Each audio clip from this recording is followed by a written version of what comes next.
Bunda, jumpa lagi dalam Mini Parenting.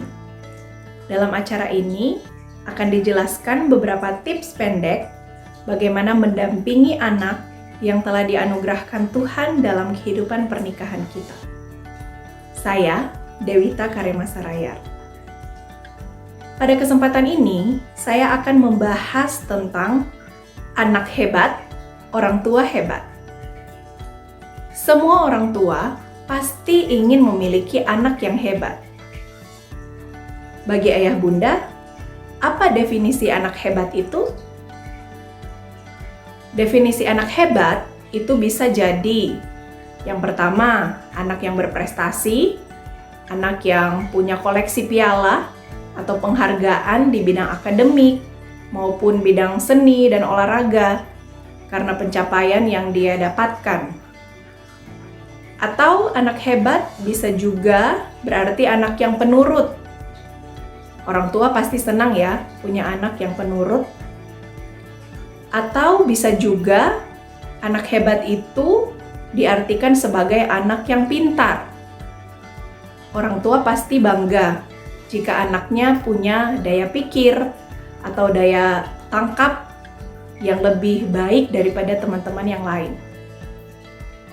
Atau bisa juga anak hebat itu adalah anak yang mudah bersosialisasi.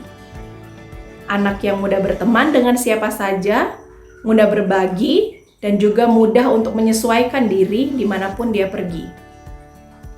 Apapun maknanya bagi ayah bunda, perlu dipahami bahwa setiap anak sejatinya adalah anak hebat. Anak hebat tidak berarti memiliki semua kelebihan yang sudah saya sebutkan tadi. Seperti layaknya orang tua, anak pun punya kelebihan dan kekurangannya masing-masing. Dan setiap anak itu pasti punya kelebihan yang berbeda-beda. Anak hebat juga pasti berasal dari orang tua yang hebat. Pertanyaannya, bagaimana menjadi orang tua yang hebat untuk anak kita yang hebat? Beberapa hal yang bisa saya sampaikan bagaimana menjadi orang tua hebat. Yang pertama, kenali potensi atau kelebihan anak.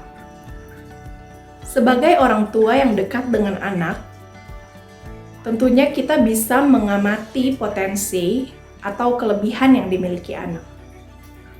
Kelebihan anak bisa dikaitkan dengan kecerdasannya. Kecerdasan tidak selalu berkaitan dengan membaca, menulis, atau berhitung ya. Menurut Howard Gardner, kecerdasan bisa dibagi menjadi 9 jenis. Yang pertama, kecerdasan verbal linguistik. Anak yang memiliki kecerdasan ini cenderung kuat dalam bidang bahasa, mudah mengingat informasi, secara verbal maupun tertulis, suka menulis dan membaca, jago debat dan pidato, suka melontarkan humor, dan juga bisa menjelaskan sesuatu dengan baik. Yang kedua, kecerdasan logis matematis. Anak memiliki kemampuan berhitung, mengenali pola warna dengan cepat, serta berpikir logis di atas rata-rata. Jenis kecerdasan ini membuat anak cenderung tertarik pada pelajaran bidang sains maupun matematika. Yang ketiga, kecerdasan spasial visual. Salah satu ciri anak yang memiliki kecerdasan spasial visual adalah kegemarannya terhadap seni, desain, arsitektur, dan kecerdasan ini dapat mendukung anak untuk tumbuh menjadi seorang pekerja kreatif di bidang desainer grafis misalnya, ataupun arsitek dan animator. Yang keempat, jenis kecerdasan kinestetik atau jasmani. Kecerdasan ini melibatkan kemampuan dalam koordinasi anggota tubuh dan juga keseimbangannya. Anak yang memiliki kecerdasan ini senang melakukan berbagai aktivitas fisik seperti naik sepeda, menari, ataupun melakukan kegiatan yang berhubungan dengan olahraga. Ia juga cenderung sulit untuk duduk dalam waktu lama dan cenderung mudah bosan. Yang kelima, ada kecerdasan musikal. Anak yang memiliki kecerdasan musikal cenderung suka untuk memainkan alat musik, juga mendengarkan lagu, bisa membuat melodi, irama, nada, juga suara-suara yang dapat membentuk sesuatu menjadi sebuah musik. Yang keenam, ada kecerdasan interpersonal. Anak yang mempunyai kecerdasan ini senang bekerja dalam tim, suka berinteraksi dengan banyak orang, juga memiliki banyak teman, suka menunjukkan empati pada orang lain, dan cenderung sensitif terhadap perasaan ataupun ide-ide dari orang lain. Dan yang terlihat biasanya anak yang punya kecerdasan interpersonal ini menjadi penengah dalam konflik antar temannya. Selanjutnya ada kecerdasan intrapersonal. Anak yang mempunyai bakat dalam bidang intrapersonal berarti suka untuk mengadakan perenungan, refleksi, mampu memahami diri sendiri, dan cenderung mampu untuk melihat kelemahannya dan memotivasi dirinya sendiri. Jika kecerdasan ini menonjol pada anak ayah bunda, biasanya anak cenderung terlihat lebih dewasa dibanding teman-temannya. Juga anak seperti ini cenderung suka untuk membuat keputusan, membuat perencanaan, dan senang untuk berpikir. Selanjutnya ada kecerdasan naturalis. Kecerdasan ini berkaitan dengan kemampuan untuk mengenali, juga mengkategorisasikan makhluk hidup seperti tanaman, hewan, atau benda-benda yang ada di alam, serta cenderung tertarik untuk mempelajari spesies makhluk hidup. Yang terakhir ada kecerdasan eksistensial. Menurut Howard Gardner, kecerdasan ini membuat anak-anak sering tampak berbeda dengan anak-anak seusianya. Kecerdasan ini membuat anak kerap terlihat lebih senang untuk menyendiri karena memiliki kecerdasan yang dikaitkan dengan kecerdasan spiritual. Anak bisa saja memiliki lebih dari satu jenis kecerdasan yang saya sebutkan tadi. Tapi biasanya akan ada satu yang lebih menonjol daripada yang lain.